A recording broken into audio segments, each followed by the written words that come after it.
Alors, la dernière fois, je vous avais rappelé brièvement quel était le projet général, c'est-à-dire essayer d'analyser ce qu'on peut appeler les foyers ou les matrices d'expérience, comme la folie, la criminalité, la sexualité, et les analyser selon la corrélation des trois axes qui constituent ces expériences, c'est-à-dire l'axe de la formation des savoirs, l'axe de la normativité des comportements et enfin l'axe de la constitution des modes d'être du sujet. Bon, et j'avais essayé de vous indiquer aussi quels étaient les déplacements théoriques que ce genre d'analyse impliquait dès lors qu'il s'agissait d'étudier la formation des savoirs, la normativité des comportements et les modes d'être du sujet dans leur corrélation. Il me semble en effet que l'analyse de la formation des savoirs, dès lors qu'on essaie de la dessiner dans cette perspective, cette étude de la formation des savoirs doit se faire non pas tellement comme l'histoire du développement des connaissances, mais qu'elle doit se faire à partir et du point de vue de l'analyse des pratiques discursives et de l'histoire des formes de véridiction.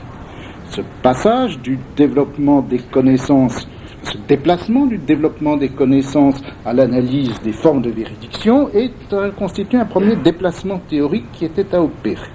Le second déplacement théorique qui était à opérer, c'est celui qui consiste lorsqu'il s'agit d'analyser la normativité des comportements, de se dégager de ce qui serait une théorie générale du pouvoir avec un P majuscule ou des explications par la domination en général et d'essayer de faire valoir l'histoire et l'analyse des procédures et technologies de gouvernementalité. Enfin, le troisième déplacement qu'il s'agit, je crois, d'opérer, c'est celui qui consiste à passer d'une théorie du sujet à partir de laquelle on essaierait de dégager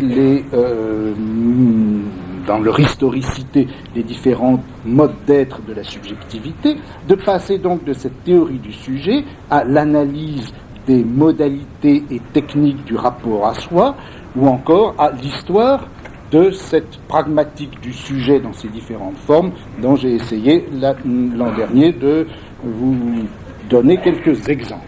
Bon, donc analyse des formes de véridiction, analyse des procédures de gouvernementalité, analyse de la pragmatique du sujet et des techniques du soi. Voilà les trois déplacements donc que j'avais esquissés. Et je vous avais indiqué que cette année, alors, je voulais reprendre quelques-unes des questions qui avaient été laissées en suspens dans ce parcours, en insistant précisément sur quelques aspects, quelques questions qui marquent mieux la corrélation de ces trois axes. Si vous voulez, je m'étais surtout consacré à étudier tour à tour chacun de ces trois axes, celui de la formation des savoirs et des pratiques de véridiction, celui de normativité des comportements et de la technologie du pouvoir, celui enfin de la constitution des modes d'être du sujet à partir des pratiques de soi. Bon, je voudrais essayer maintenant de voir comment on peut établir, comment s'établit effectivement leur corrélation, et essayer de saisir quelques points, quelques éléments, quelques notions et quelques pratiques qui marquent cette corrélation et montrent comment effectivement elle peut s'effectuer.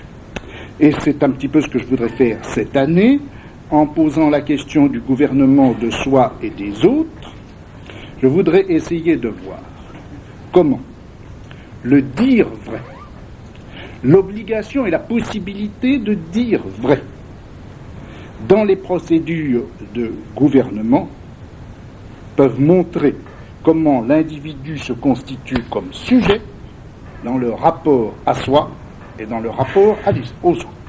Le dire vrai, donc, dans les procédures de gouvernement et la constitution d'individus comme sujet pour lui-même et pour les autres. C'est un peu de cela que je voudrais vous parler cette année.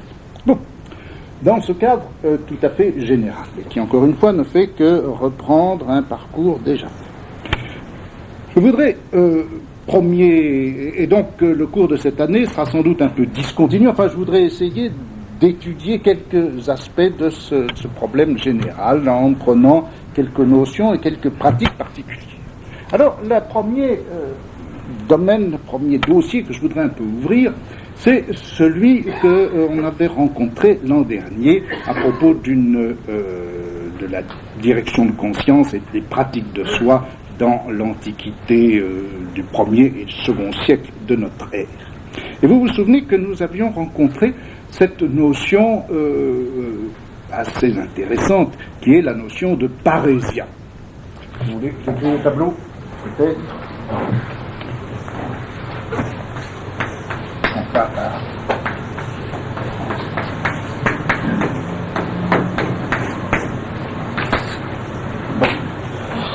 Notion de parésia qui est, vous savez, le mot grec parésia dont l'une des significations originaires c'est le tout dire, mais qu'on traduit de fait beaucoup plus souvent par le franc-parler, la liberté de parole, etc.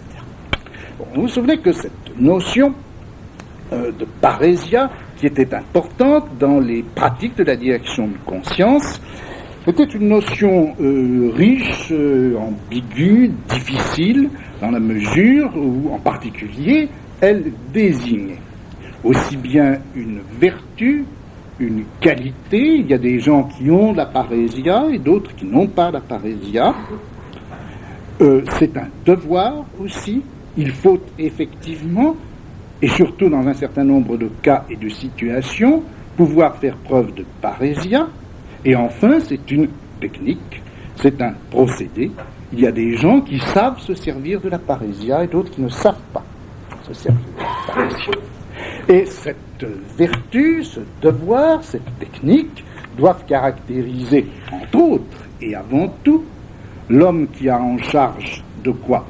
Eh bien, de diriger les autres, et particulièrement de diriger les autres dans leur effort, dans leur tentative pour constituer un rapport à eux-mêmes qui soit un rapport adéquat. Autrement dit, la parésia est une vertu, devoir et technique que l'on doit rencontrer chez celui qui dirige la conscience des autres et les aide à constituer leur rapport à soi.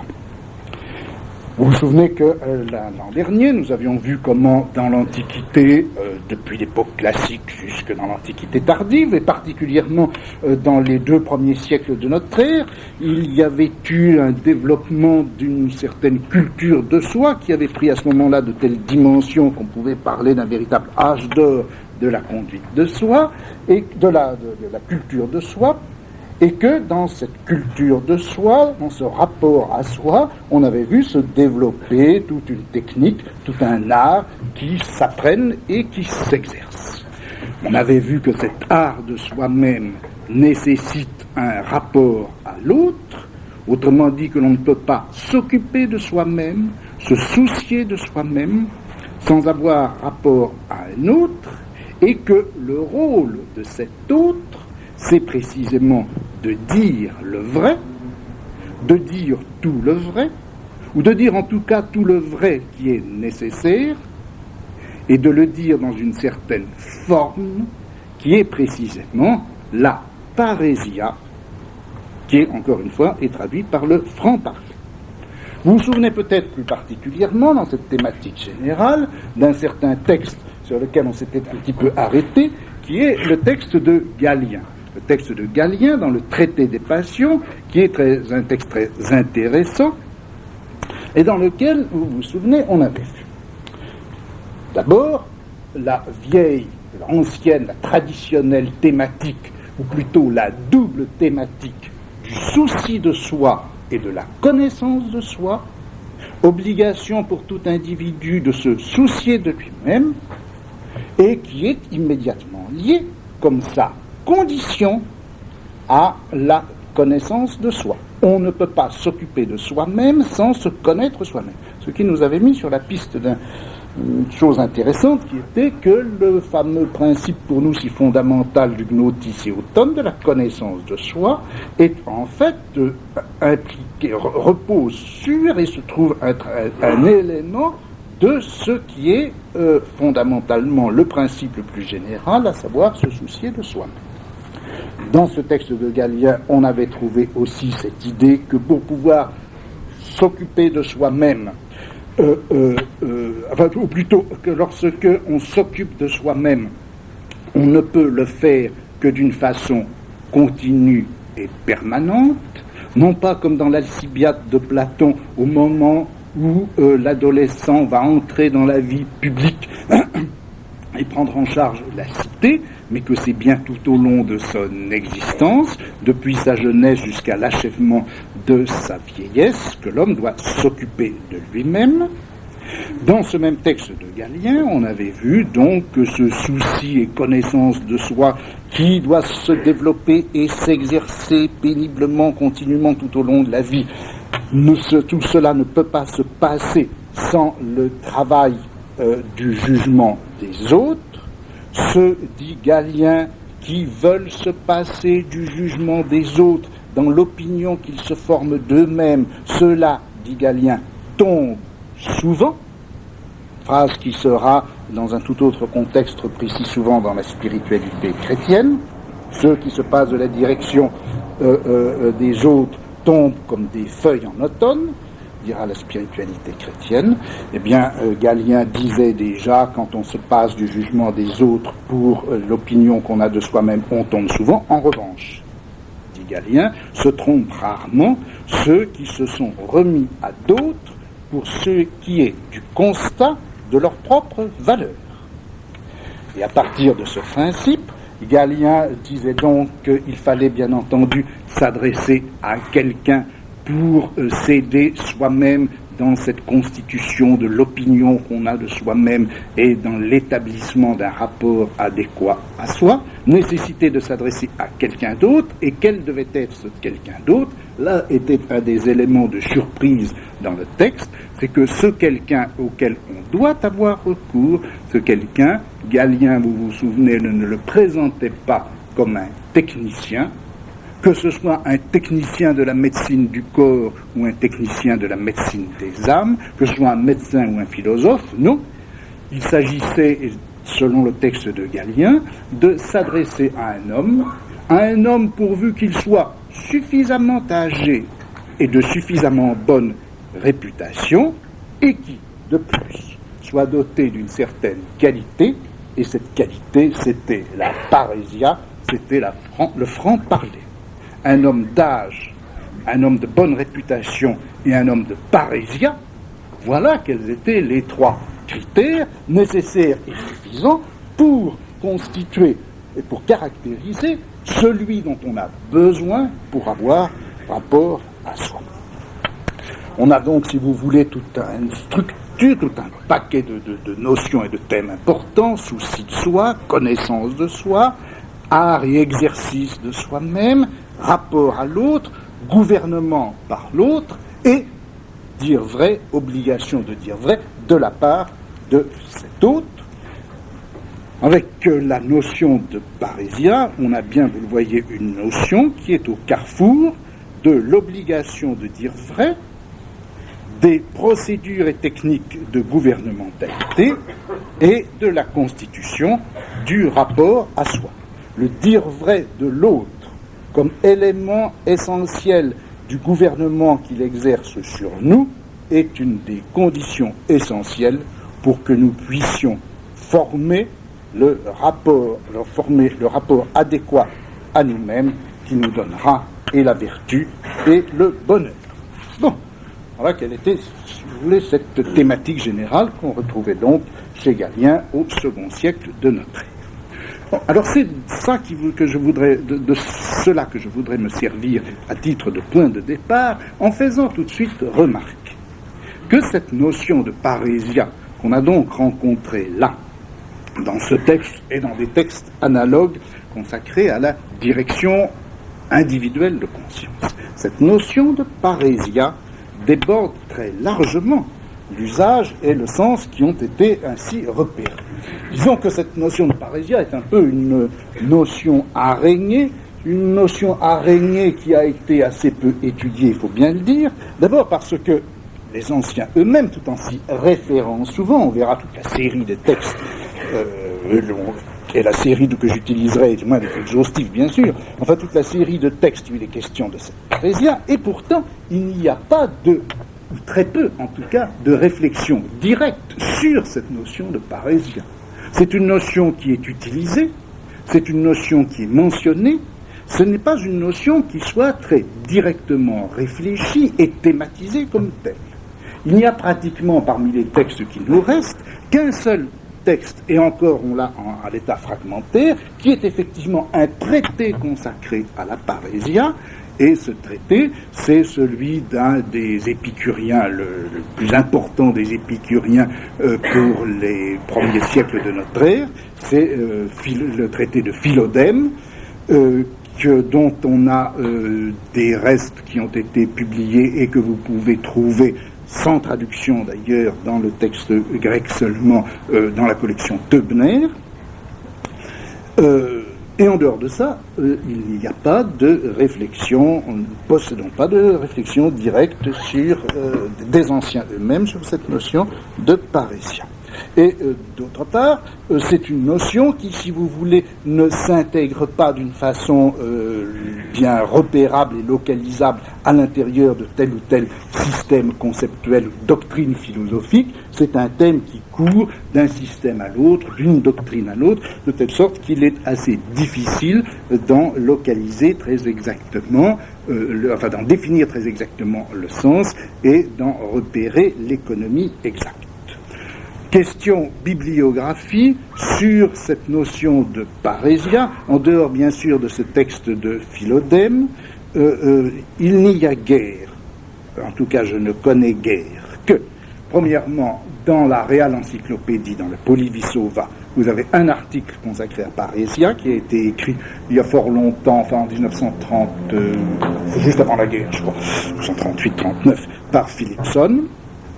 Deuxièmement, alors, un livre important qui a été écrit en Italie par Scarpat, S-C-A-R-P-A-T, qui date de 1964, et où vous avez un parcours qui est intéressant, joyeux, de cette notion de parésia, avec une très curieuse élision de tout ce qui peut concerner de toutes les significations, valeurs et usages de cette notion de parésia, précisément pour la direction individuelle.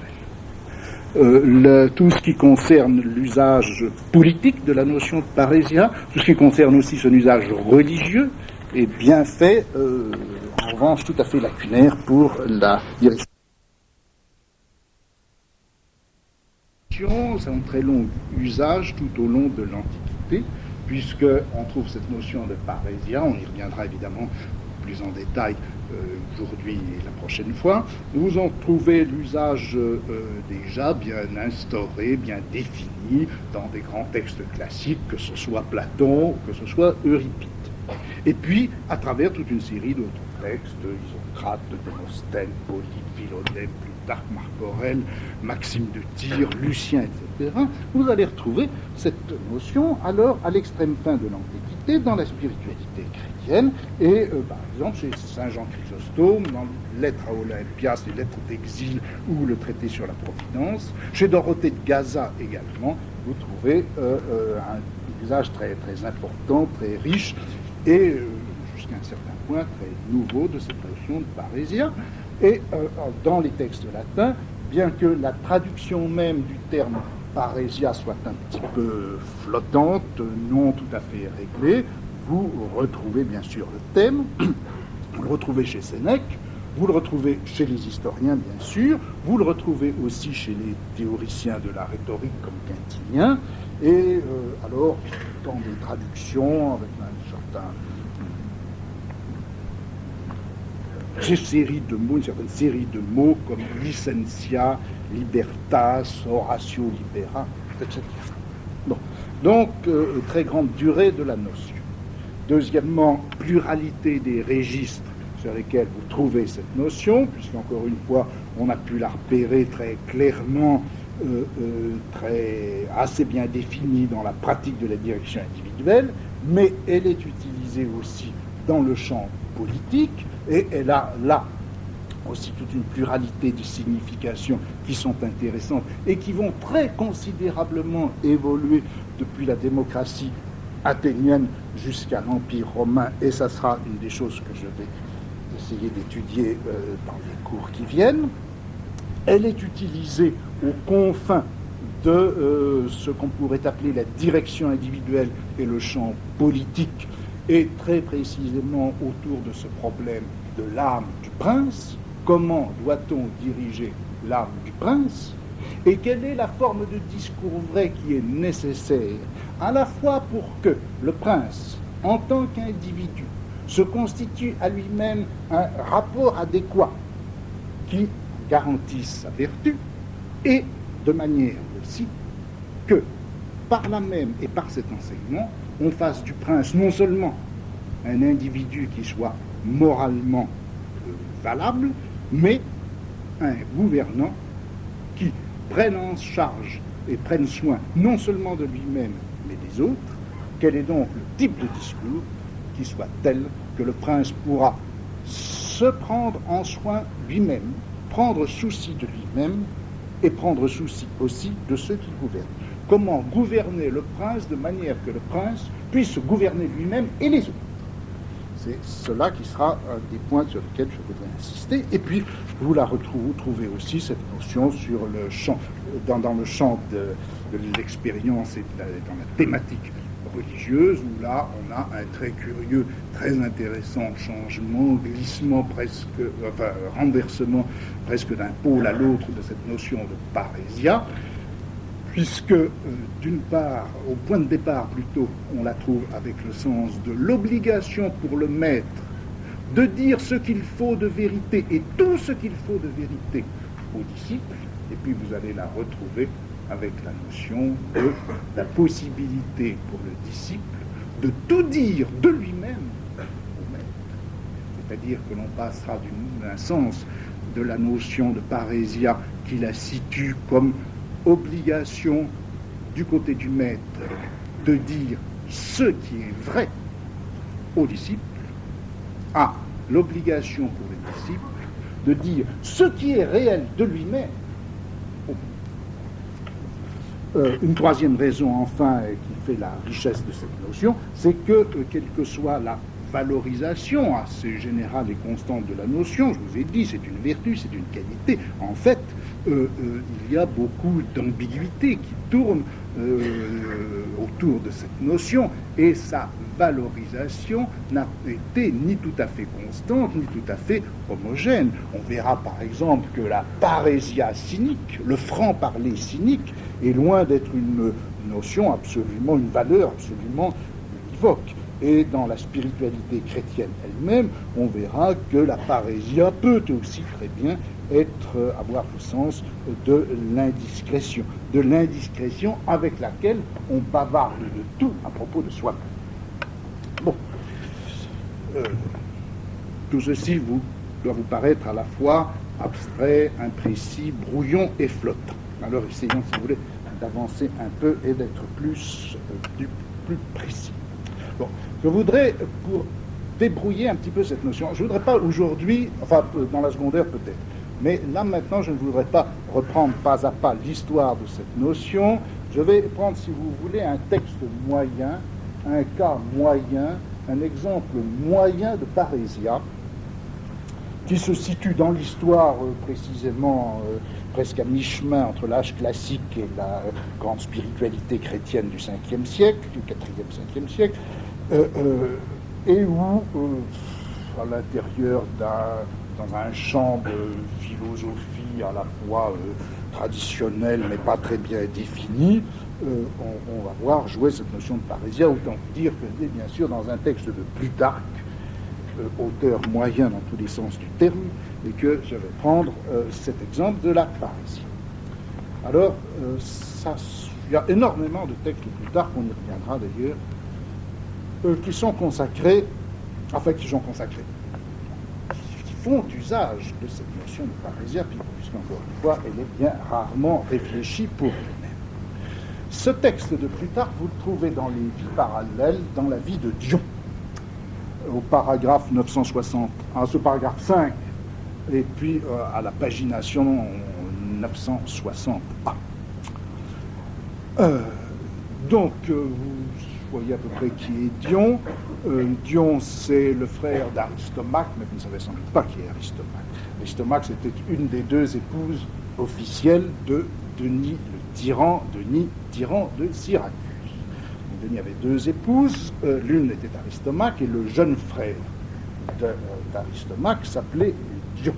Et c'est de ce Dion qui va avoir dans la vie de Syracuse, par rapport à Denis l'Ancien, par rapport surtout à Denis le Jeune, une importance considérable. C'est ce Dion surtout, vous le savez bien, qui sera le disciple, correspondant, garant, caution, hôte de Platon, lorsque Platon vient en Sicile.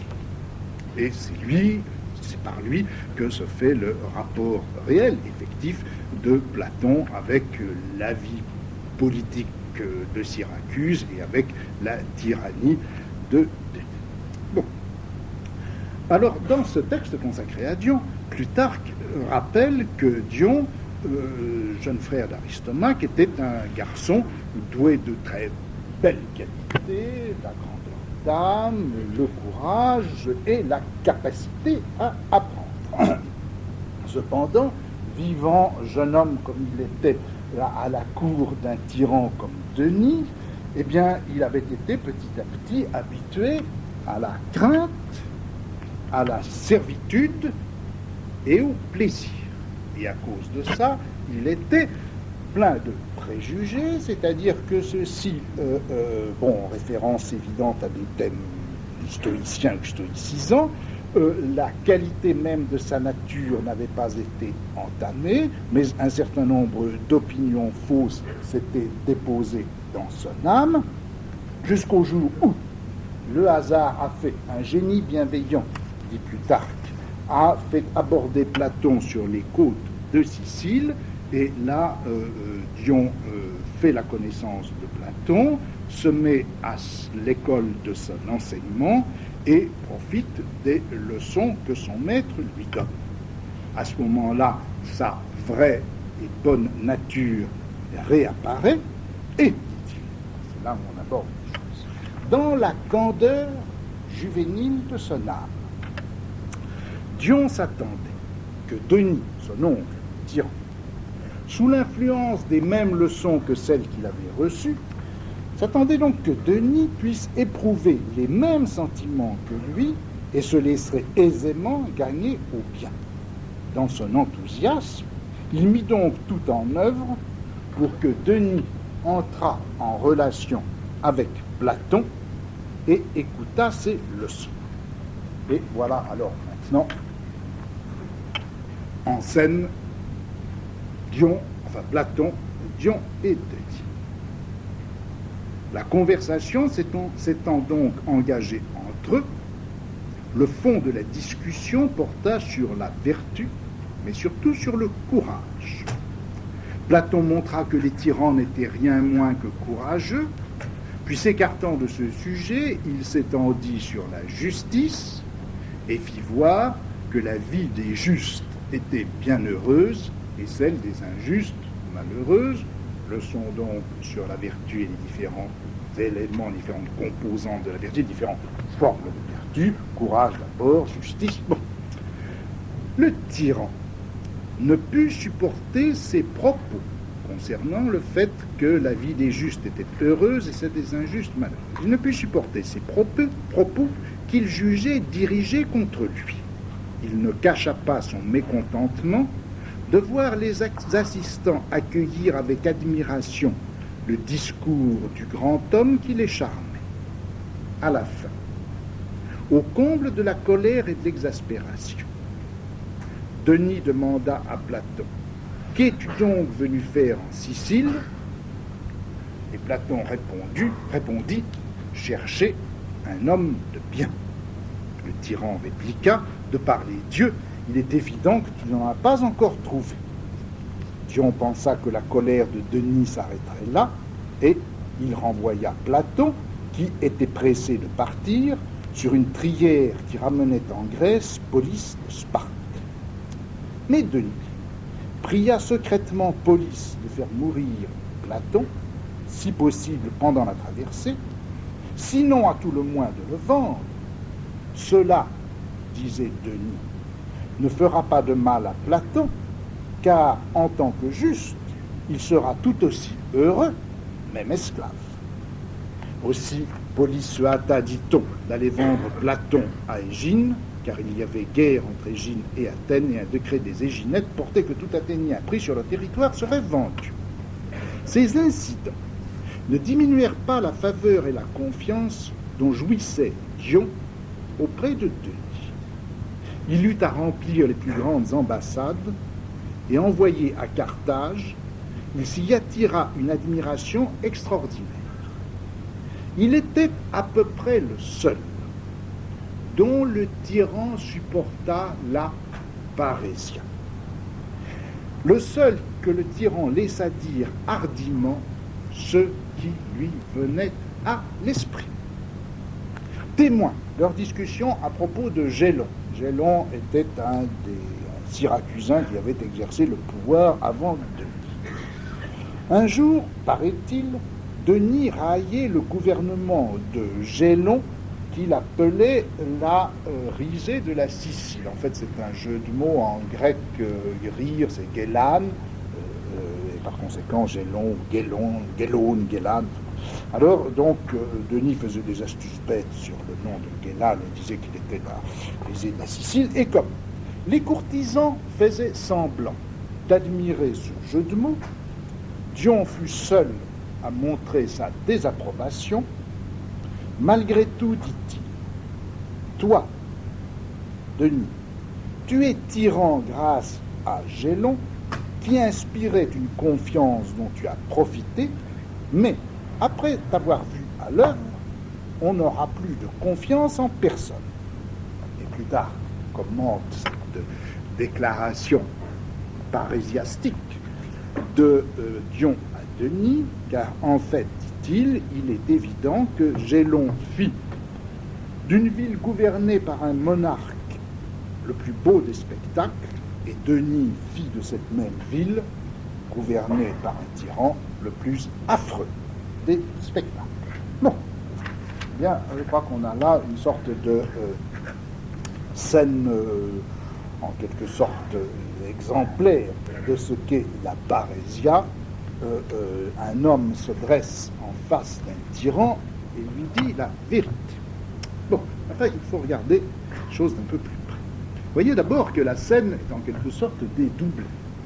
Il y a deux individus qui, tour à tour, font preuve de parésia.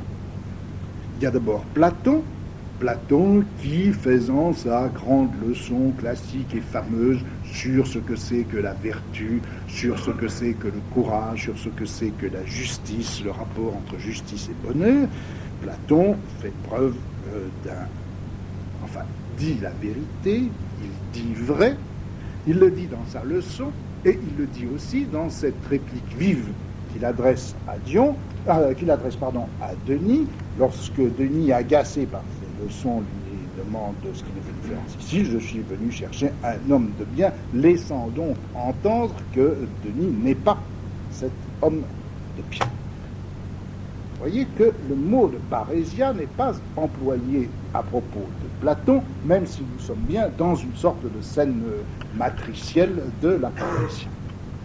Et puis, second élément, second moment de la scène, ou prolongement plutôt de cette scène, le Dion, disciple de Platon, apparaît après même le départ de Platon et la punition de Platon, comme celui qui, en dépit même de cette punition et de ce châtiment si visible et spectaculaire, Dion n'en est pas moins celui qui continue à dire le vrai. Il dit le vrai et il est par rapport à Denis dans une situation un peu différente de celle de Platon. Il n'est pas le professeur qui enseigne, il est celui qui, à côté de Denis comme son courtisan, comme son proche, comme son beau-frère, et là, qui prend sur lui de lui dire la vérité, de lui donner des avis et éventuellement de lui répliquer lorsque le tyran dit des choses qui sont fausses ou déplacées. Et c'est à propos de Dion que le mot de parésia est effectivement prononcé. Dion est à côté de Denis et après la grande leçon de Platon, celui qui use de parésia, il est le parésiaste, il est le véridique. Dion le véridique. Je voudrais, mais sans...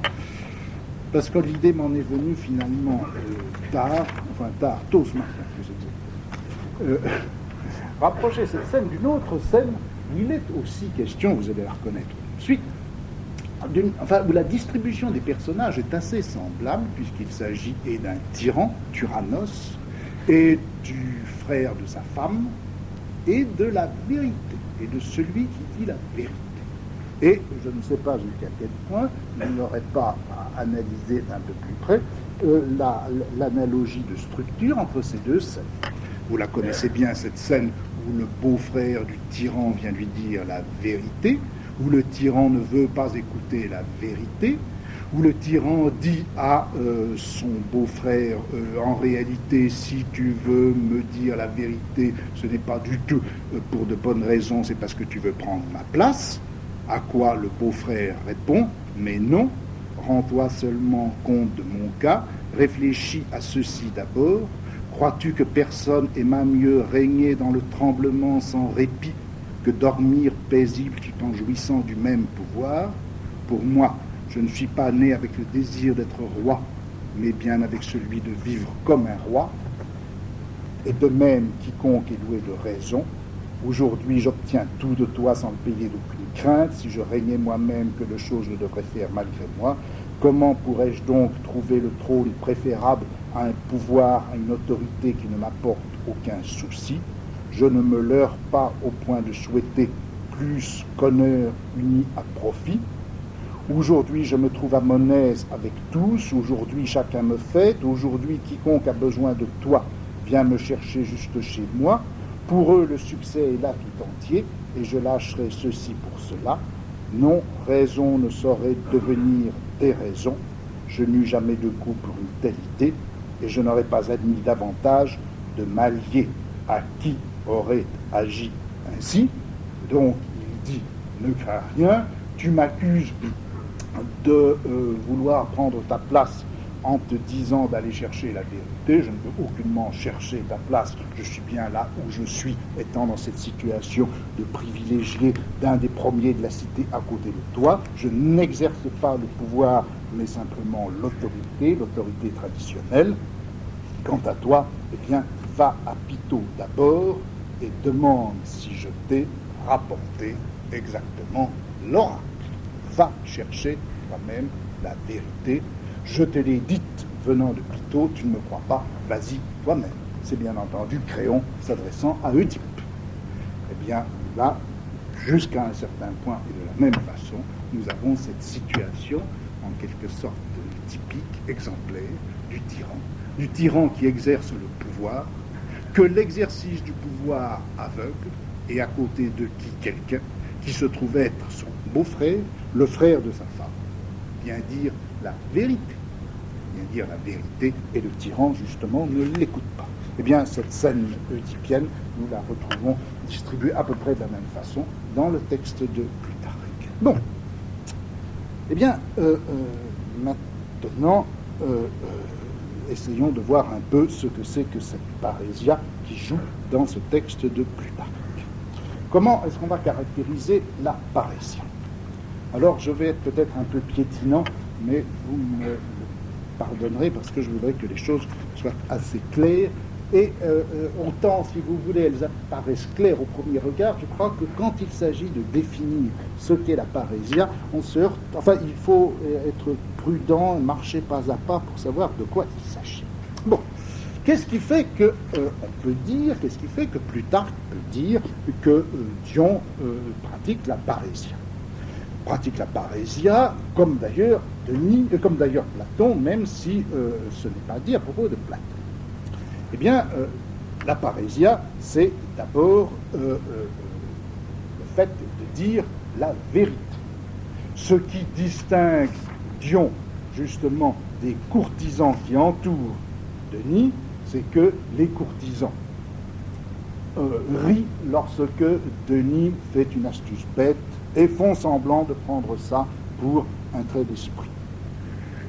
Ils font ça non pas parce que c'est vrai, mais ils font ça parce qu'ils sont des flatteurs.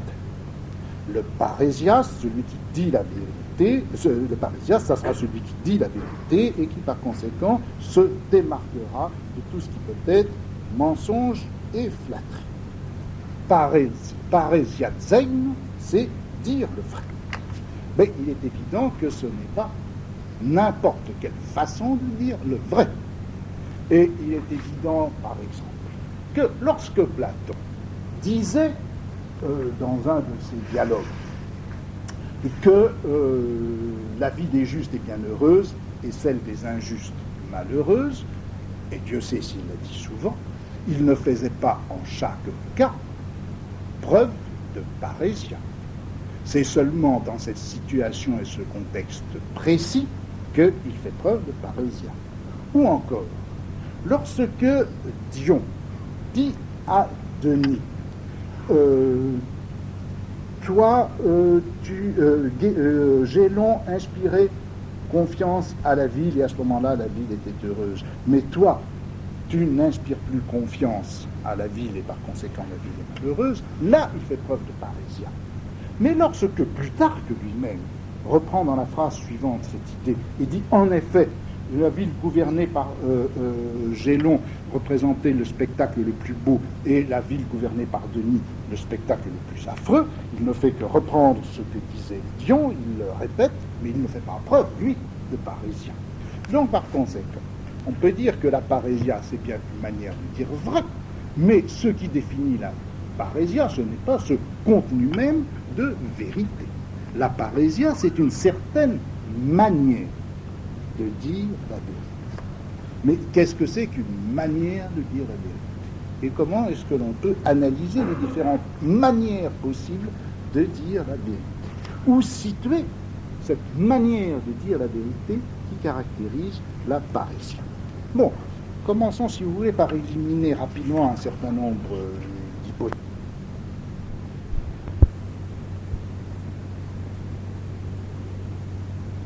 La parésia est une manière de démontrer, est-ce qu'elle est une manière de persuader, est-ce qu'elle est une manière d'enseigner, est-ce qu'elle est une manière de discuter? Donc, rapidement, ces quatre questions. Bon, il est évident que la parésia ne relève pas d'une stratégie de la démonstration, ce n'est pas une manière de démontrer, vous le voyez très bien dans le texte de Plutarque, vous avez toute une série d'exemples de parésia. Platon, bien sûr, démontre quand il fait sa grande théorie sur ce que c'est que la vertu, ce que c'est que la justice et le courage, etc. Bien sûr, il démontre, mais il ne fait pas preuve de parésia simplement dans cette démonstration, il fait preuve de parésia aussi dans sa réplique à Denis, et quant à Dion lui-même, il ne fait aucune démonstration, il se contente de donner des avis, il se contente de proférer des aphorismes, sans aucun développement démonstratif. Donc la parésia peut en effet utiliser des éléments de démonstration. Il peut y avoir de la parésia à faire certaines démonstrations. Et après tout, lorsque Galilée écrira ses dialogues, il fera preuve de parésia dans un texte démonstratif, mais ce n'est pas la démonstration ni la structure rationnelle du discours qui va définir la parésia, ça va de soi. Passons vite. Deuxièmement, est-ce que la parésia est une stratégie de la persuasion? Est-ce qu'elle relève d'un art qui serait celui de la rhétorique? Là, évidemment, les choses sont un peu plus compliquées, parce que, d'une part, on verra bien sûr que la parésia, comme technique, comme procédé, comme manière de dire les choses, peut et souvent doit effectivement utiliser les ressources de la rhétorique. On verra d'autre part que dans certains traités de rhétorique, la parésia, le franc-parler, la véridicité, va trouver place, et va trouver place comme une figure de style. Une figure de style d'ailleurs assez paradoxale, assez curieuse, mais dans Quintilien, c'est au 2e chapitre du livre 9, au paragraphe 26, vous voyez que Quintilien fait place parmi ce qu'il appelle les figures de la pensée, on reviendra sur tout ça, il fait place parmi les figures de la pensée à la parésia, à la véridicité, au franc-parler, et il la présentera, cette figure de pensée, comme la plus dépouillée de toutes les figures. Quoi de plus dépouillé, dit-il, que la vraie libertas. Bon, c'est en quelque sorte la parésia, du point de vue quintilien, une figure de pensée, mais comme le degré zéro de la rhétorique, là où la figure de pensée consiste à n'utiliser aucune figure. Il n'en reste pas moins que, vous le voyez, il y a entre parésia et rhétorique tout un foyer de questions, tout un réseau d'interférences, proximité, intrication, etc., qu'il faudrait essayer de débrouiller, mais on peut dire tout de même d'une façon générale que la parésia ne peut pas simplement se définir à l'intérieur du champ de la rhétorique comme un élément relevant de la rhétorique.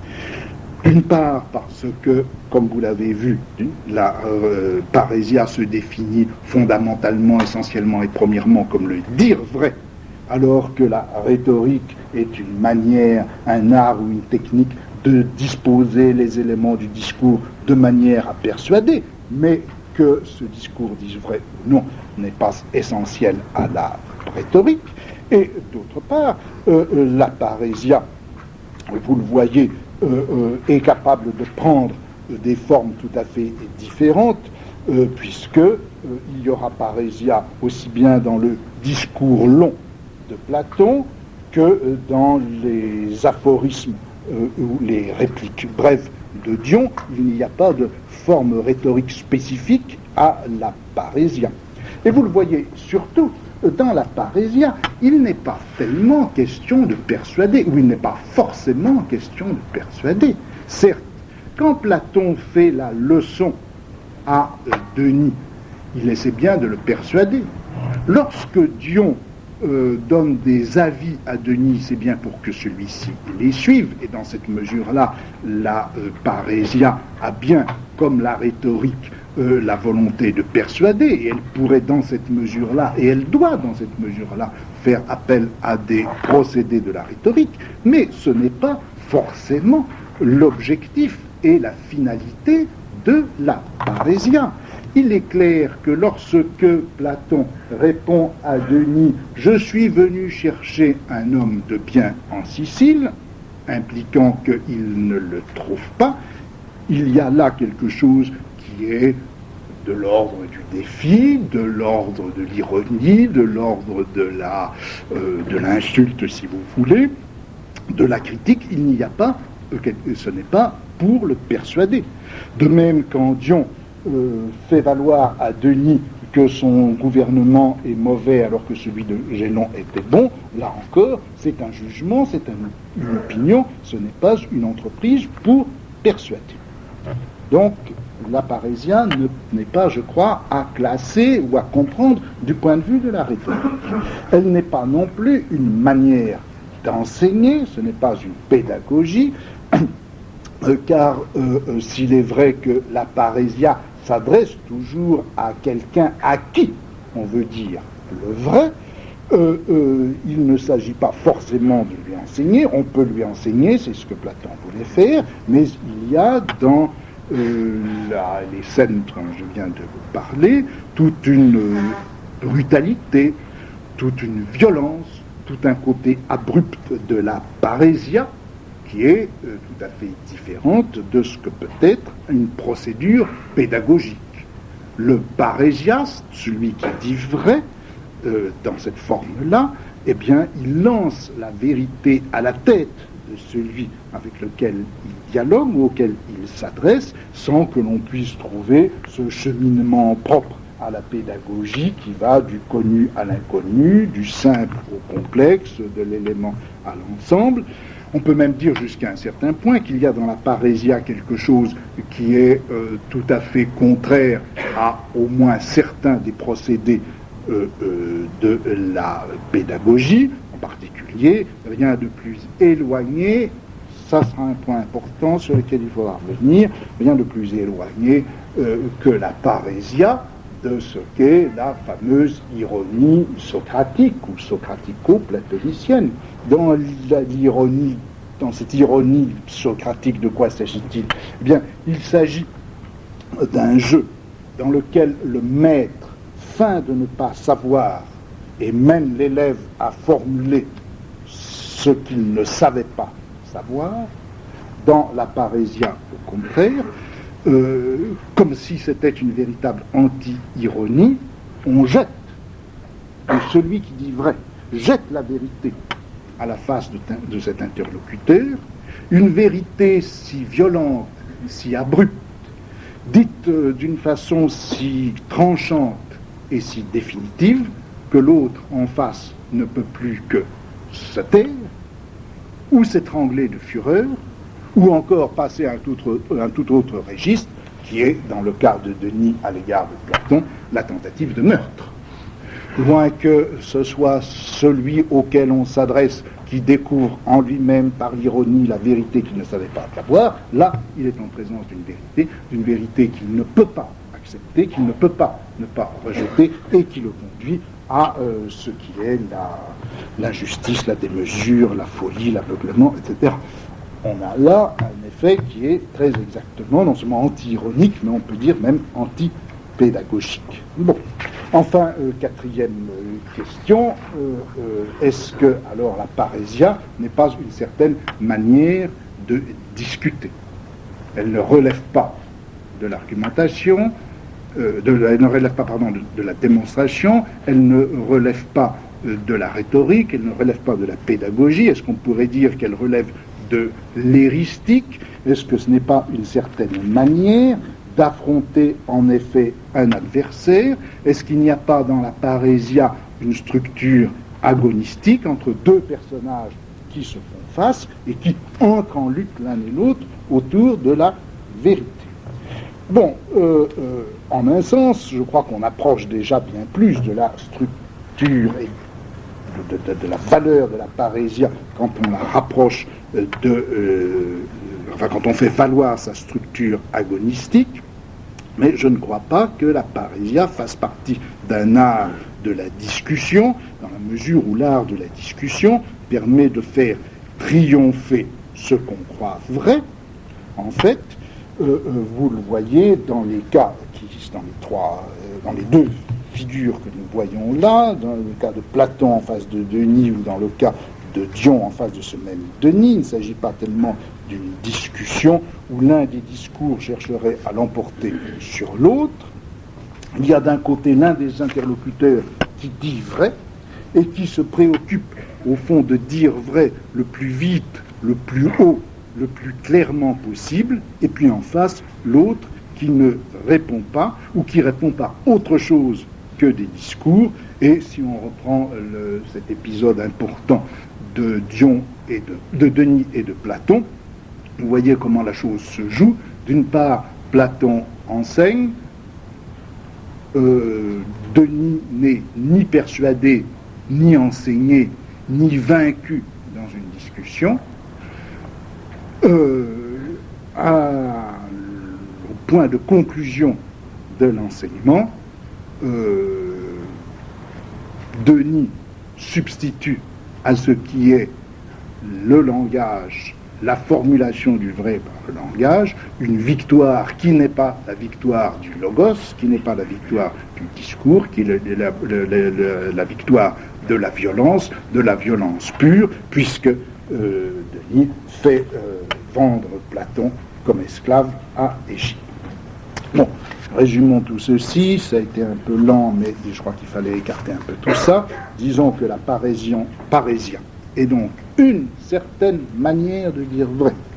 Et il faut savoir ce que c'est que cette manière, mais cette manière ne relève ni de l'éristique et d'un art de discuter, ni de la pédagogie et d'un art d'enseigner, ni de la rhétorique et d'un art de persuader, ni non plus d'un art de la démonstration. Ou encore, si vous voulez, on ne rencontre, je crois, ce qu'est la parésia. On ne peut l'isoler, on ne peut saisir ce qui la constitue, cette parésia, ni dans l'analyse des formes internes du discours, ni dans les effets que ce discours se propose d'obtenir. Elle ne se rencontre pas dans ce qu'on pourrait appeler les stratégies discursives. Alors, en quoi est-ce qu'elle consiste ? Puisque ce n'est pas dans le discours même et dans ses structures, puisque ce n'est pas dans la finalité du discours qu'on peut situer la parésia, où peut-on la situer ? Eh bien, reprenons, si vous voulez, la scène, ou ces deux scènes de la parésia, en essayant de dégager les éléments qui contribuent à la constituer. Bon. Platon et Dion sont des gens qui sont dotés de parésia, qui utilisent la parésia, qui se servent de parésia, sous des formes très différentes, c'est tantôt des leçons, des aphorismes, des répliques, des avis, des jugements, bon. Mais, quelles que soient les formes dans lesquelles cette vérité est dite, quelles que soient les formes qui sont utilisées par cette parésia lorsqu'on a recours à la parésia, toujours, il y a parésia lorsque le dire vrai se dit dans des conditions telles que le fait de dire la vérité et le fait de l'avoir dite, cette vérité, va ou peut ou doit entraîner des conséquences coûteuses pour ceux qui ont dit la vérité. Autrement dit, je crois que si on veut analyser ce qu'est la parésia, ce n'est ni du côté de la structure interne du discours, ni du côté de la finalité que le discours vrai cherche à atteindre sur l'interlocuteur, mais du côté du locuteur, ou plutôt du côté du risque que le dire vrai ouvre pour le locuteur lui-même.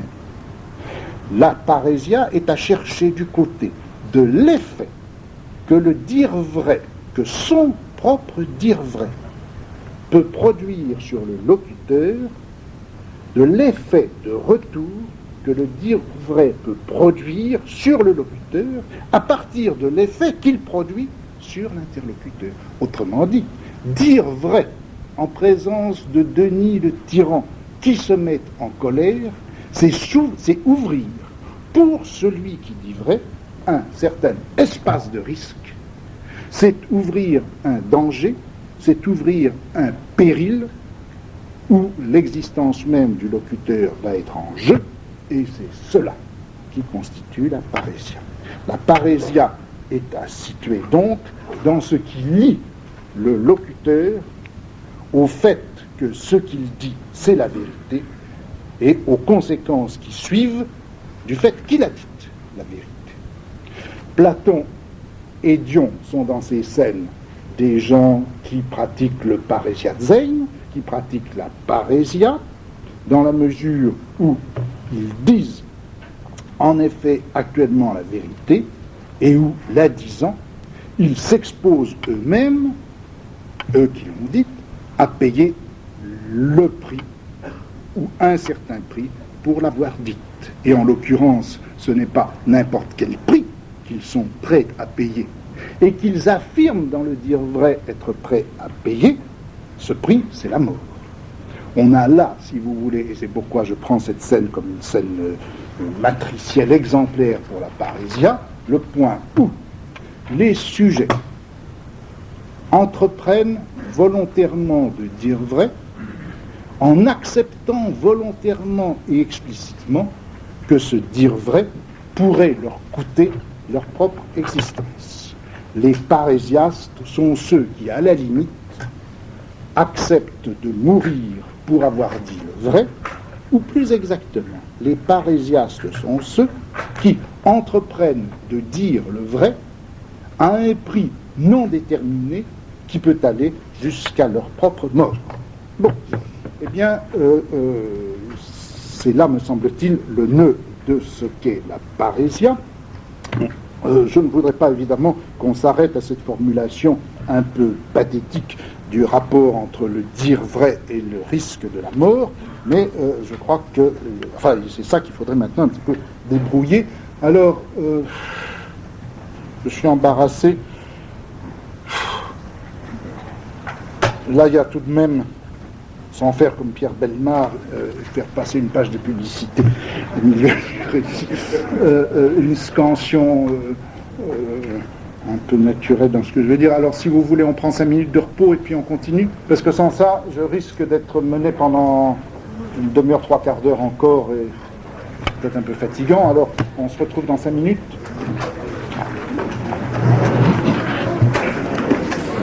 Ah.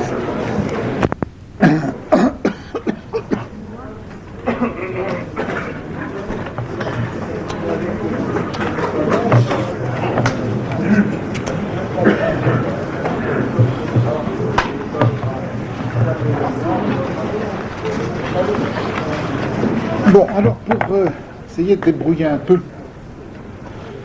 la formule générale et un peu tremblée que je vous proposais tout à l'heure, en disant que la situation limite du parésiaste, c'était celui qui se lève, prend la parole, dit vrai en face du tyran et risque sa vie. Bon, pour débrouiller un peu ça, je vais prendre titre de repère, je m'excuse, c'est devenu le pont aux ânes, et après tout, peut-être commode. Je vais prendre comme contre-exemple, enfin, comme une forme d'énonciation exactement inverse de la parésia, ce qu'on appelle depuis des années et des années maintenant les énoncés performatifs. Vous savez très bien que dans un énoncé performatif, on a affaire, et pour qu'il y ait un énoncé performatif, il faut qu'il y ait un certain contexte plus ou moins strictement institutionnalisé, un individu qui a le statut requis ou qui se trouve dans une situation bien définie et qui, tout ceci étant donné comme condition pour qu'un énoncé soit performatif, eh bien, il formule cet énoncé, et l'énoncé est performatif dans la mesure où il se trouve que l'énonciation elle-même effectue la chose énoncée. Bon, vous connaissez l'exemple archi-banal, le président de séance s'assoit et dit « la séance est ouverte », l'énoncé « la séance est ouverte » malgré son apparence n'est pas une affirmation, ce n'est ni vrai ni faux, il se trouve simplement, ce qui est essentiel, que la formulation « la séance est ouverte » fait que la séance est par là même ouverte. Ou encore, dans un contexte beaucoup plus faiblement institutionnalisé, mais qui implique tout de même un ensemble de rites et une certaine situation bien définie, lorsque quelqu'un dit « je m'excuse », eh bien, effectivement, il s'est excusé, et l'énonciation même « je m'excuse » effectue la chose énoncée, à savoir qu'un tel s'est excusé auprès d'un tel. Bon. Eh bien maintenant, à partir de cet exemple-là, reprenons les différents éléments de la parésia, de cet énoncé de vérité, et surtout de la scène à l'intérieur de laquelle s'effectue la parésia. Il s'agit, et là, jusqu'à un certain point, nous avons un élément commun avec les énoncés performatifs. Nous nous trouvons ici, du moins lorsque, dans ce texte de Plutarque, dans une situation qui est très typée, très connue, très institutionnalisée. C'est le souverain. Vous vous souvenez d'ailleurs que le texte le montre bien, le souverain est là entouré de ses courtisans. Et pardon, j'ai perdu le texte.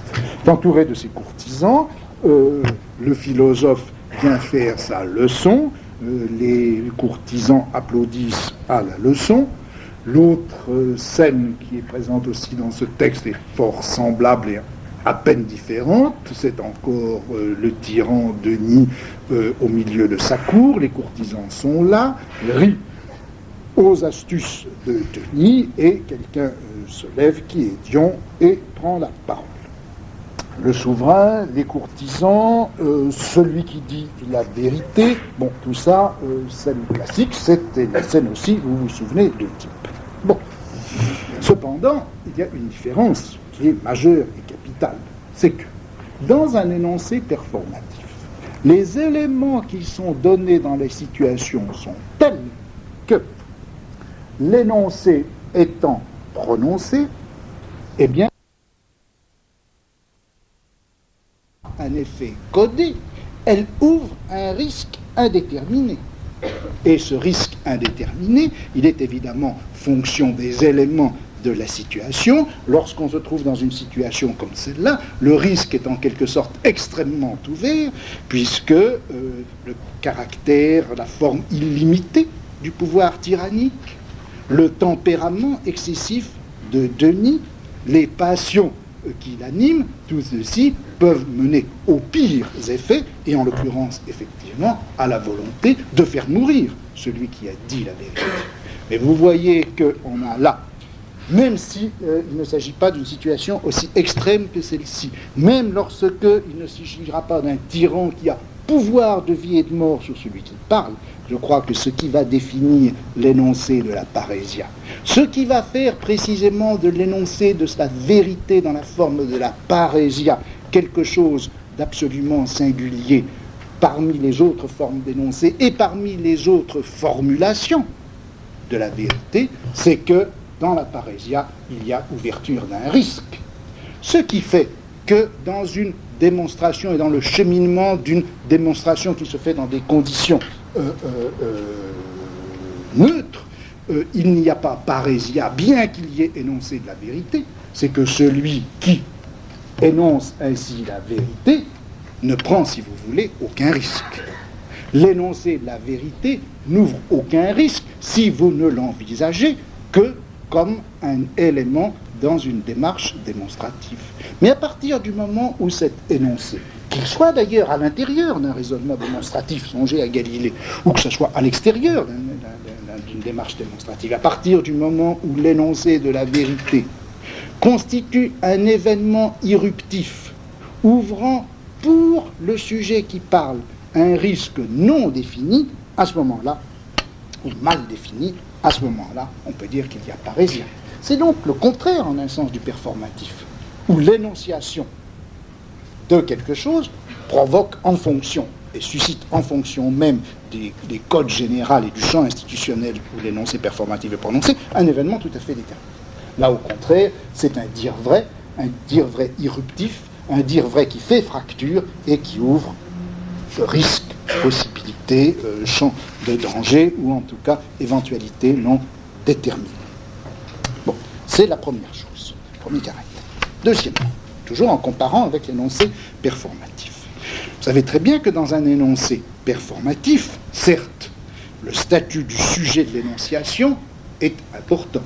Celui qui ouvre la séance par le seul fait qu'il dit la séance est ouverte, faut-il encore qu'il en ait l'autorité, qu'il soit le président de la séance.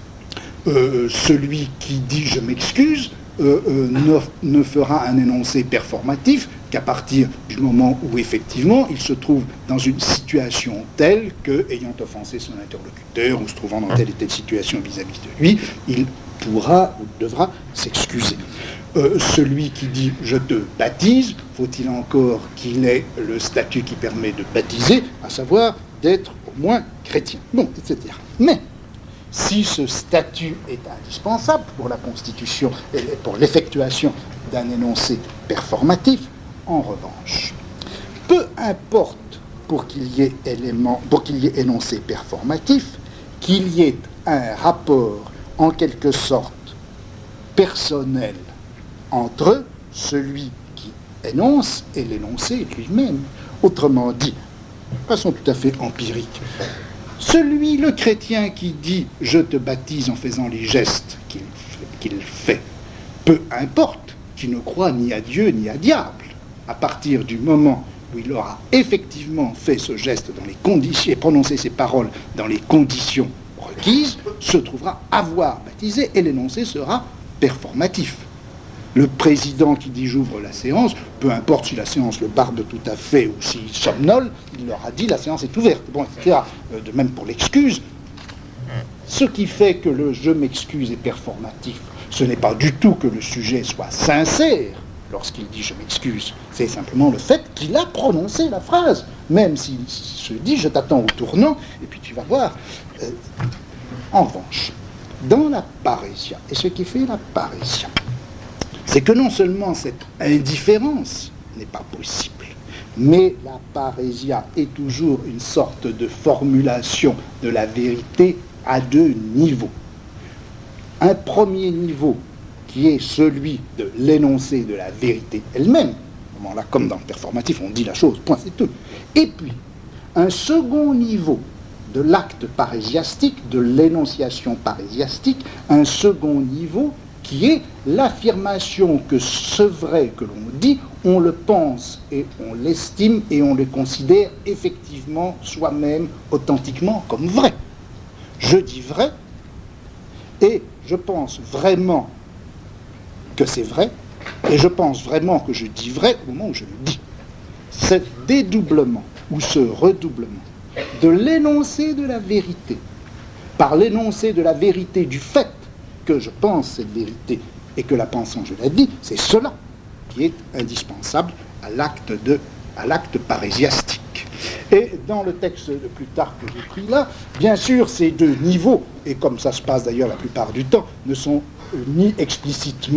pas explicitement distingués. Et ce second niveau, ce niveau de l'affirmation sur l'affirmation, est très souvent implicite.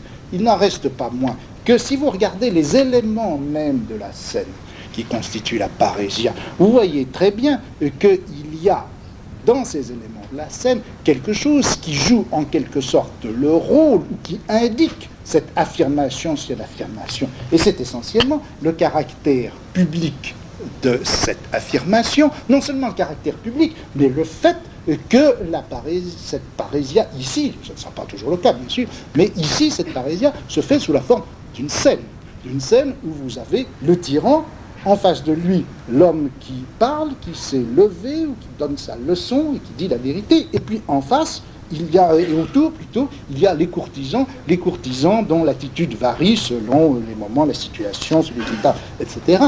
Et c'est ce rituel solennel du dire vrai, dans lequel le sujet engage ce qu'il pense dans ce qu'il dit, où il atteste la vérité de ce qu'il pense dans l'énonciation de ce qu'il dit, c'est cela qui est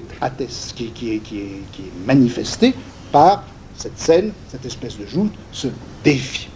Autrement dit, je crois qu'il y a à l'intérieur de l'énoncé parésiastique quelque chose que l'on pourrait appeler un pacte. Le pacte du sujet parlant avec lui-même.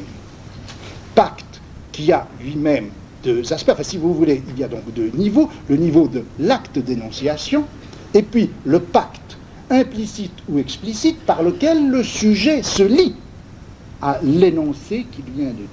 Se lie à l'énoncé, mais se lie aussi à l'énonciation, c'est-à-dire, et c'est en cela que le pacte est double, d'une part, le sujet dans la parésia dit, voilà la vérité, il dit qu'il pense effectivement cette vérité, et en ceci, il se lie lui-même à l'énoncé et au contenu de l'énoncé. Mais il fait pacte aussi en ceci, qu'il dit « Je suis celui qui a dit cette vérité, je me lie donc à l'énonciation, et je prends le risque de toutes ses conséquences. » La parésia est donc l'énoncé de la vérité, puis, au-dessus de cet énoncé de la vérité, un élément implicite qu'on pourrait appeler le pacte parésiastique du sujet à lui-même, par lequel il se lie, et au contenu de l'énoncé, et à l'acte même de l'énoncé. Je suis celui qui aura dit cela. Et c'est en ceci que la joute, le défi, la grande scène de l'homme se levant devant le tyran, et aux yeux de toute la cour, aux oreilles de toute la cour, disant la vérité, eh bien c'est ce pacte-là qui est ainsi manifesté dans cette scène. Troisièmement, un énoncé, toujours dans les différences entre l'énoncé performatif et l'énoncé parésiastique, c'est celle-ci. C'est que, vous le savez, un énoncé performatif suppose que, en effet, celui qui parle ait le statut qui lui permet, en prononçant son énoncé, d'opérer ce qui est énoncé. Il faut être président pour ouvrir effectivement la séance. Il faut savoir subir une offense pour dire je te pardonne et pour que ce je te pardonne soit un énoncé performatif. En revanche, ce qui caractérise un énoncé parésiastique, ce n'est pas le fait que le sujet qui parle ait tel ou tel statut. Il peut être un philosophe, il peut être le beau-frère du tyran, il peut être un courtisan, il peut être n'importe qui. Donc ce n'est pas le statut qui est important et qui est nécessaire. Ce qui caractérise l'énoncé parésiastique, c'est que justement, en dehors du statut et en dehors de tout ce qui pourrait coder et déterminer la situation, le parésiaste, c'est celui qui fait valoir sa propre liberté d'individu qui parle. Après tout, si,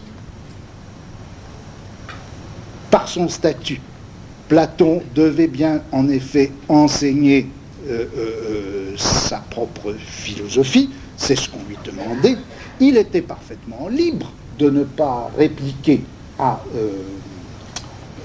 Denis, lorsque Denis lui posait une question. Moi, je suis venu chercher en Sicile un homme de bien, et sous-entendu, je ne l'ai pas trouvé.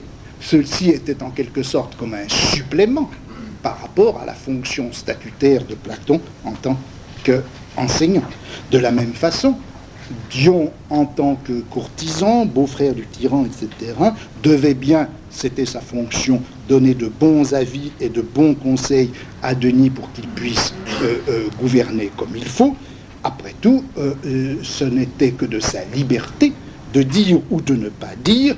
Qu'Angélon gouvernait, c'était bien, et maintenant que tu gouvernes, la situation, la ville est dans un état désastreux. Alors que l'énoncé performatif définit un jeu déterminé où le statut du sujet, de celui qui parle, et la situation dans laquelle il se trouve détermine exactement ce qu'il peut et ce qu'il doit dire, il n'y a parésia que lorsqu'il y a liberté dans l'énonciation de la vérité. Liberté de l'acte par lequel le sujet dit la vérité et liberté aussi de ce pacte par lequel le sujet parle, se lie à l'énoncé et à l'énonciation de la vérité. Et dans cette mesure-là, au cœur de la parésia, on ne trouve pas le statut social institutionnel du sujet, on y trouve son courage. La parésia, et là je me résume en priant de me pardonner d'avoir été si lent et piétinant. La parésia est donc une certaine manière de parler. Plus précisément, c'est une manière de dire vrai. Troisièmement, c'est une manière de dire vrai qui est telle que l'on ouvre pour soi-même un risque par le fait même que l'on dit vrai. Quatrièmement, la parésia est une manière d'ouvrir ce risque lié au dire vrai en se constituant à soi-même comme partenaire, en quelque sorte, de soi lorsque l'on parle, en se liant à l'énoncé de la vérité et en se liant à l'énonciation de la vérité. Enfin, la parésia, c'est une manière de se lier à soi-même dans l'énoncé de la vérité, de se lier librement à soi-même et dans la forme d'un acte courageux. La parésia, c'est le libre courage par lequel on se lie soi-même dans l'acte de dire vrai. Ou encore, la parésia, c'est l'éthique du dire vrai dans son acte risqué et libre. C'est dans cette mesure-là, si vous voulez, je crois, qu'on peut maintenant proposer comme traduction pour ce mot de parésia et qui était dans son usage restreint à la liberté, à la direction de conscience, qui pouvait être rendu par le franc-parler. Il me semble que là, on peut, je crois, si on donne cette définition un peu large et générale de la parésia, proposer le terme de véridicité.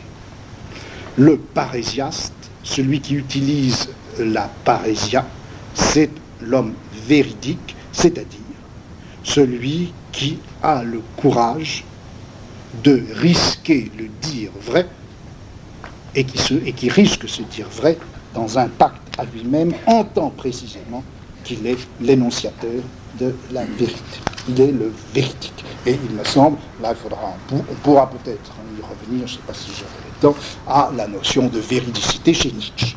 Il me semble que la véridicité nietzschéenne est une certaine manière de faire jouer cette notion dont l'origine lointaine se trouve dans la notion de parésia, de dire vrai comme risque pour celui-là même qui l'énonce. Bon, comme risque accepté par celui qui l'énonce. Bon, pardonnez toutes ces lenteurs, il s'agissait de replacer la question de la parésia dans le triple contexte à partir duquel je voudrais l'aborder.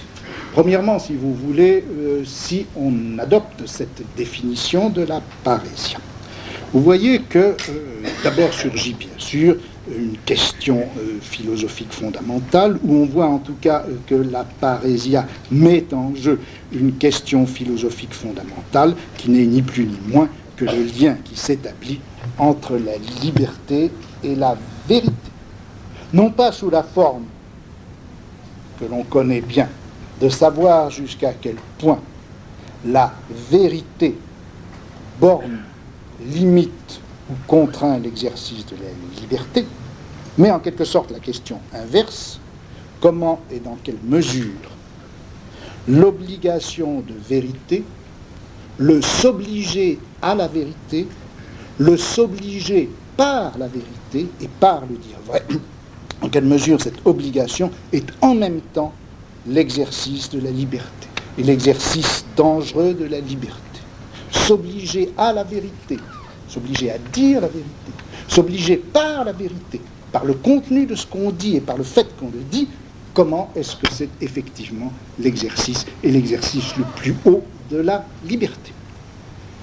C'est sur le fond de cette question que je crois il faut développer toute l'analyse de la parésia.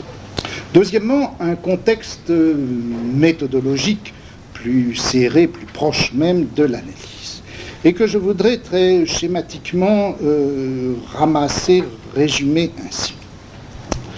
Vous voyez que si on adopte cette définition générale de la parésia à partir de l'exemple de Plutarque, on voit que la parésia est donc une certaine manière de dire qui est telle que l'énoncé et l'acte d'énonciation vont avoir comme des effets de retour sur le sujet lui-même, effets de retour non pas bien sûr sous la forme de la conséquence, je n'ai peut-être pas été assez clair là-dessus, mais si vous voulez, ce n'est pas parce que de fait Dion aura voulu tuer Platon pour avoir dit ce qu'il a dit qu'il y a eu parésia. Il y a parésia à partir du moment où Platon accepte le risque, en effet, d'être exilé, tué, etc., vendu en disant la vérité. Donc, la parésia, c'est bien ce par quoi le sujet se lie lui-même à l'énoncé, l'énonciation, et aux conséquences et de cet énoncé et de cette énonciation. Eh bien, si c'est cela, la parésia, vous voyez que on voit peut-être là toute une couche d'analyse possible concernant l'effet de discours. Bon, vous connaissez parfaitement les problèmes et la distinction qui peut exister entre l'analyse de la langue et des faits de langue et l'analyse des discours. Bon. Ce qu'on appelle, ou je crois que ce qu'on pourrait appeler en tout cas la pragmatique du discours. La pragmatique du discours, qu'est-ce que c'est ? Eh bien, c'est l'analyse de ce qui, dans une situation réelle, dans la situation réelle de celui qui parle, eh bien c'est ce qui, dans cette situation, affecte et modifie le sens et la valeur de l'énoncé. Dans cette mesure-là, vous le voyez bien, l'analyse ou le repérage de quelque chose comme un énoncé performatif, eh bien, cela relève très exactement d'une pragmatique du discours. Vous avez une situation qui est telle, un statut du sujet parlant qui est tel, etc., que l'énoncé, la séance est ouverte, va avoir une certaine valeur et un certain sens, qui ne sera pas le même si la situation est différente et si le sujet parlant est différent. Si un journaliste, dans le coin d'une salle, dit « la séance est ouverte », il constate que la séance vient d'être ouverte. Si c'est le président de séance qui dit « la séance est ouverte », vous savez très bien que l'énoncé n'a pas la même valeur, même sens, c'est un énoncé performatif qui ouvre effectivement la séance. Tout ça, écoute. Vous voyez que c'est l'analyse pragmatique du discours, c'est-à-dire l'analyse des éléments et des mécanismes par lesquels la situation dans laquelle se trouve l'énonciateur, comment ces éléments ou certains de ces éléments vont modifier ce que peut être la valeur ou le sens du discours. Le discours change de sens en fonction de cette situation. Et la pragmatique du discours, c'est cela.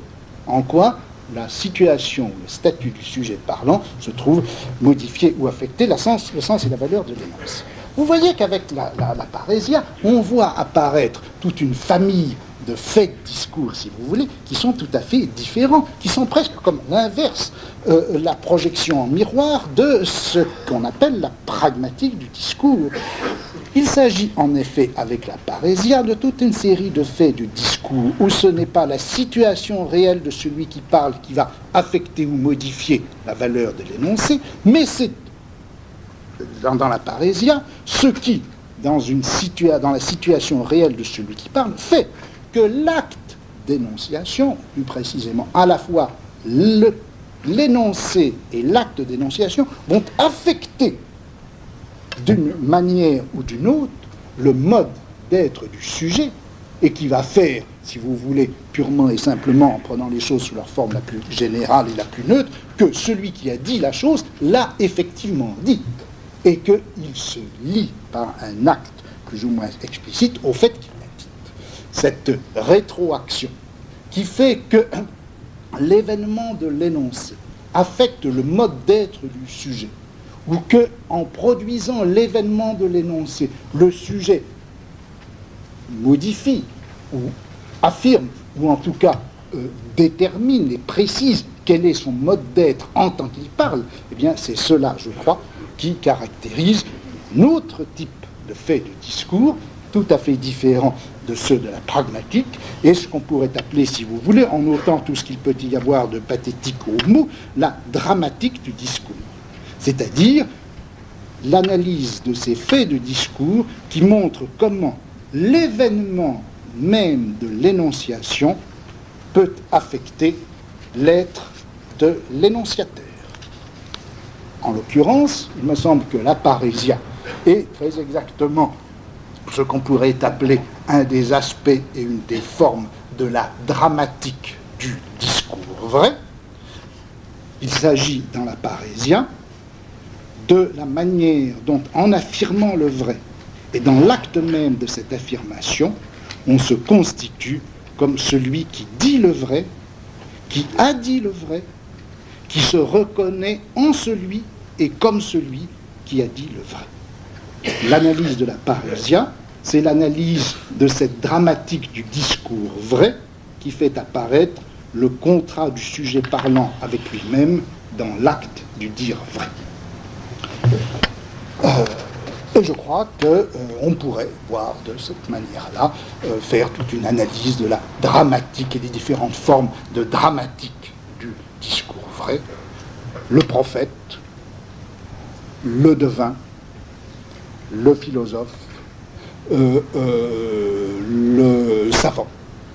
Tout cela, quelles que soient effectivement les déterminations sociales qui peuvent définir son statut, tout cela, en fait, font jouer une certaine dramatique du discours vrai, c'est-à-dire qu'ils ont une certaine façon de se lier eux-mêmes en tant que sujet à la vérité de ce qu'ils disent. Et il est clair qu'ils ne se lient pas de la même façon à la vérité de ce qu'ils disent, selon qu'ils parlent en tant que devins, selon qu'ils parlent en tant que prophètes, selon qu'ils parlent en tant que philosophes, ou selon qu'ils parlent comme savants à l'intérieur d'une institution scientifique. À l'énonciation même du vrai, c'est cela qui, je crois, ouvrirait le champ pour des études possibles sur la dramatique du discours vrai.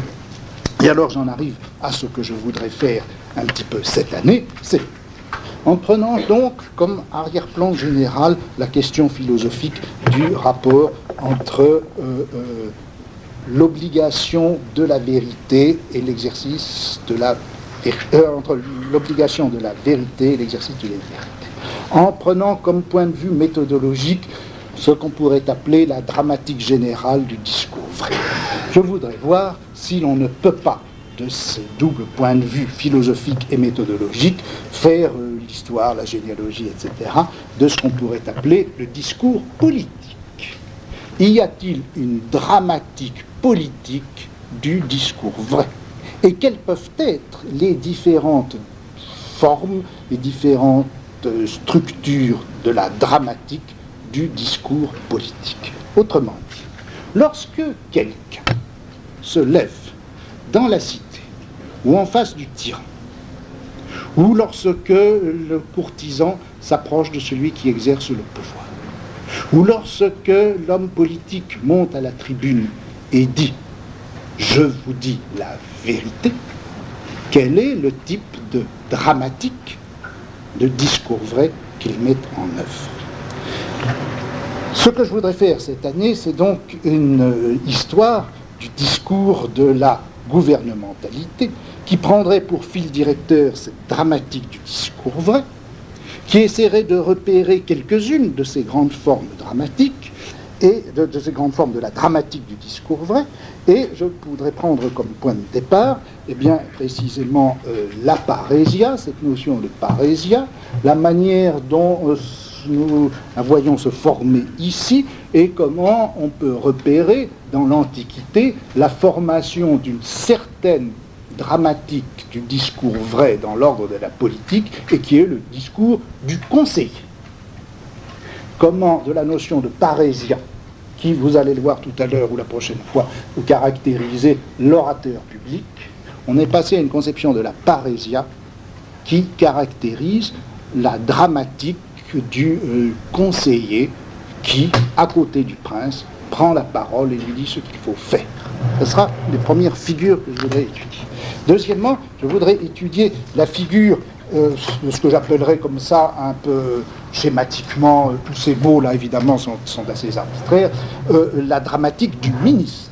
C'est-à-dire cette nouvelle dramatique du discours vrai dans l'ordre de la politique qui apparaît vers le tour du XVIe siècle, lorsque l'art de gouverner commence à prendre sa stature et son autonomie et définir sa technique propre en fonction de ce qu'est l'État. Qu'est-ce que c'est que ce discours vrai qui va être adressé au monarque par son, entre guillemets, ministre, au nom de quelque chose qui s'appelle la raison d'État et en fonction d'une certaine forme de savoir qui est le savoir de l'État.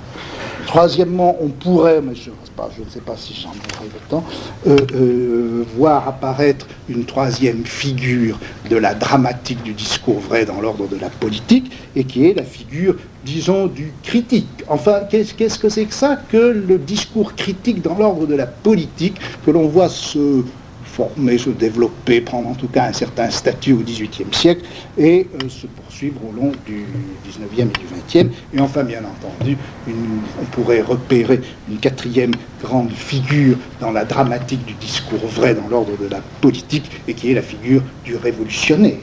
Qu'est-ce que c'est que celui qui se lève au milieu d'une société et qui dit « je dis vrai », et je dis vrai au nom de quelque chose qui est la révolution que je vais faire et que nous allons faire ensemble. Voilà, si vous voulez, un peu le cadre général de l'étude de cette année. Bon, alors je suis à la fois en retard et en avance. En retard par rapport à ce que je voulais faire, et en avance si j'avais voulu en terminer là. Vous voulez encore un petit quart d'heure? Oh, C'est gentil de pas.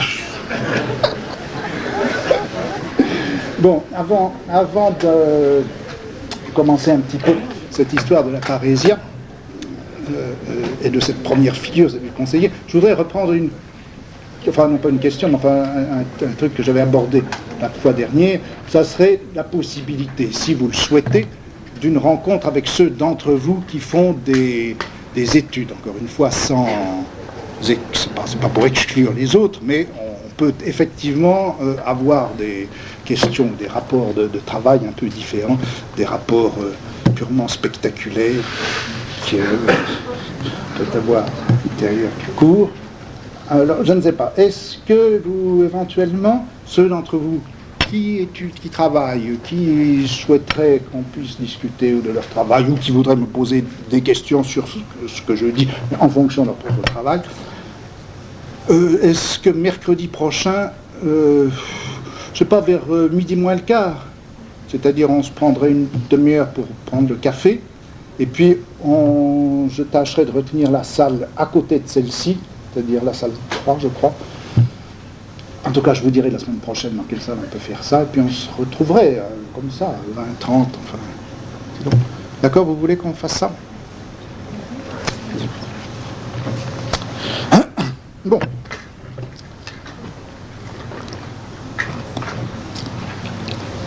Alors, première série d'études, un peu comme ça, une première considération, c'est sur la formation, la manière dont s'est formé un peu ce personnage, enfin ce genre de dramatique de discours que Dion exemplifie dans le texte de Plutarque. Dion et la scène dont je parle évidemment date du IVe siècle. Elle a tout de même été écrite par Plutarque au début du second siècle après Jésus. On y voit la figure de ce conseiller du prince qui, à côté de lui, proche de lui et même lié à lui par des liens de parenté, se dresse et lui dit la vérité. Et il dit la vérité dans un mode de discours que Plutarque appelle précisément la parésia. J'ai essayé de vous donner un aperçu général et de la notion et du type de problème qu'elle pouvait poser. Mais enfin, il ne faut tout de même pas oublier que lorsqu'on reprend alors l'histoire diachronique de la notion de parésia, elle n'a pas du tout dans les textes classiques, dans les textes du IVe siècle, le sens que Plutarque lui donne, le sens avec lequel il l'utilise à propos de Dion. L'usage du mot parésia dans les textes classiques est un peu plus complexe et assez différent. Je voudrais là, aujourd'hui, et puis la prochaine fois, vous indiquer quelques-uns de ces usages. Bon. Premièrement, alors que dans le texte de Plutarque, et d'ailleurs en fonction même de ce que je vous ai dit quand j'ai essayé d'élucider cette notion, la parésia semble liée à une vertu, à une qualité personnelle, à un courage. C'est le courage dans la liberté du dire vrai. Le mot de parésia, tel que vous le trouvez employé à l'époque classique, ne comporte pas, premièrement, fondamentalement et essentiellement, cette dimension du courage personnel, mais c'est beaucoup plutôt un concept qui se rapporte à deux choses. D'une part, une certaine structure politique qui caractérise la cité, et deuxièmement, le statut politique, le statut social et politique de certains individus à l'intérieur de cette cité. Premièrement, la parésia comme structure politique, juste une référence qui n'est pas d'ailleurs du IVe siècle puisqu'elle est de Polybe, mais qui situe un peu le problème. Dans le texte de Polybe, livre 2, chapitre 38, paragraphe 6, vous voyez que Polybe définit le régime des Achéens par trois grandes caractéristiques. Il dit que chez les Achéens, on a des cités dans lesquelles on trouve démocratia, la démocratie, deuxièmement, iségoria, troisièmement, parésia. Démocratia, c'est-à-dire la participation, non pas de tous, mais de tout le démos, c'est-à-dire de tous ceux qui peuvent être qualifiés comme citoyens et par conséquent comme membres du démos, à participer au pouvoir. Iségoria se rapporte à la structure d'égalité qui fait que droits et devoirs, liberté et obligations sont les mêmes, sont égales, là encore pour tous ceux qui font partie du démos et par conséquent qui ont le statut de citoyen. Et enfin, troisième caractéristique de ces États, c'est le fait qu'on y trouve la parésia. On y trouve la parésia, c'est-à-dire la liberté pour les citoyens d'y prendre la parole. D'y prendre la parole, bien sûr, dans le champ de la politique étant entendu, tant du point de vue abstrait, l'activité politique, que d'une façon très concrète, le droit dans l'Assemblée et dans l'Assemblée réunie, même si l'on n'exerce pas de charge particulière, même si l'on n'est pas un magistrat, le droit de se lever, de parler, de dire le vrai, ou de prétendre qu'on dit le vrai et d'affirmer qu'on le dit. C'est cela la parésia, structure politique. Maintenant, vous avez toute une série d'autres usages du mot parésia qui se rapportent non pas tellement à cette structure générale de la cité qu'au statut même des individus. Et là-dessus, je crois que les usages du mot parésia, cet usage-là du mot parésia apparaît assez clairement dans plusieurs textes d'Euripide. Seulement, je suis en train... Ah ben oui, là c'est le texte d'Euripide. Premièrement, dans Euripide, vous trouvez, dans la tragédie qui s'appelle Ion, au vers 668-675, le texte suivant. Si je ne trouve pas celle qui m'enfanta, la vie m'est impossible. Et s'il m'était permis de faire un vœu, puisse-t-elle être athénienne, cette femme qui m'enfanta et que je cherche, cette femme, afin que je tienne de ma mère le droit de parler librement. Osmoi genetai metroten parésia, afin que la parésia me vienne du côté de ma mère. Qu'un étranger entre dans une ville où la race est sans tache, si la loi m'en fait citoyen, sa langue restera serve. Il n'a point le droit de tout dire. Ouc ekei parésia. Il n'a pas la parésia. Ah. Qu'est-ce que c'est que ce texte et qu'est-ce qu'on dit? Bon, il s'agit donc de quelqu'un qui est à la recherche de sa naissance, qui ne sait pas qui est sa mère et qui veut par conséquent savoir à quelle cité et à quelle communauté sociale il appartient. Et pourquoi veut-il le savoir? Il veut le savoir précisément pour savoir s'il a le droit de parler. Et puisqu'il est à Athènes en train de chercher cette femme, il espère bien que la mère qu'il va enfin se découvrir sera athénienne, appartiendra donc à cette communauté, à ce démos, etc., et que, en fonction de cette naissance, il aura lui-même le droit de parler librement, d'avoir la parésia. Car, dit-il, dans une ville sans tache, c'est-à-dire précisément dans une ville où l'on a gardé les traditions, dans une ville dont la constitution, dont la politeia n'a pas été altérée, ni altérée par une tyrannie ou un despotisme, ni non plus altérée par l'intégration abusive de gens qui ne sont pas véritablement des citoyens, mais dans une ville qui est restée sans tache et dont la politeia est restée ce qu'elle devait être, seul ceux qui sont citoyens ont la parésia. Vous voyez que, en dehors de ce thème général qui charpente la recherche de maternité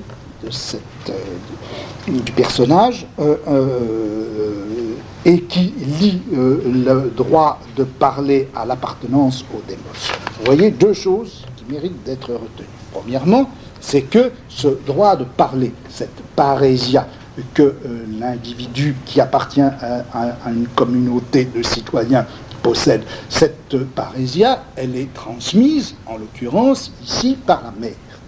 Deuxièmement, vous voyez aussi que, en face des citoyens qui ont le droit de parler, se définit et apparaît le statut de l'étranger qui, si tant est que la ville est sans tache, eh bien, cet étranger, sa langue est serve.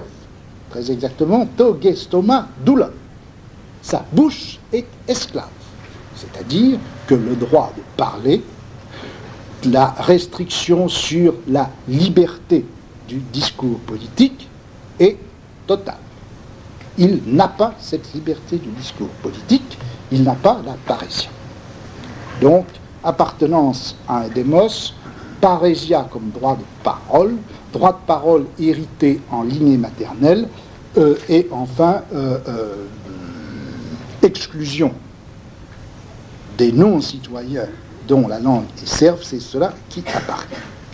Bon, écoutez, je voudrais qu'on s'arrête là maintenant, bien que ce ne soit pas tout à fait fini, mais je sens très bien que si je me lance dans la comparaison entre ces textes et les autres textes d'Euripide, alors on reprendra ça la prochaine fois. Merci.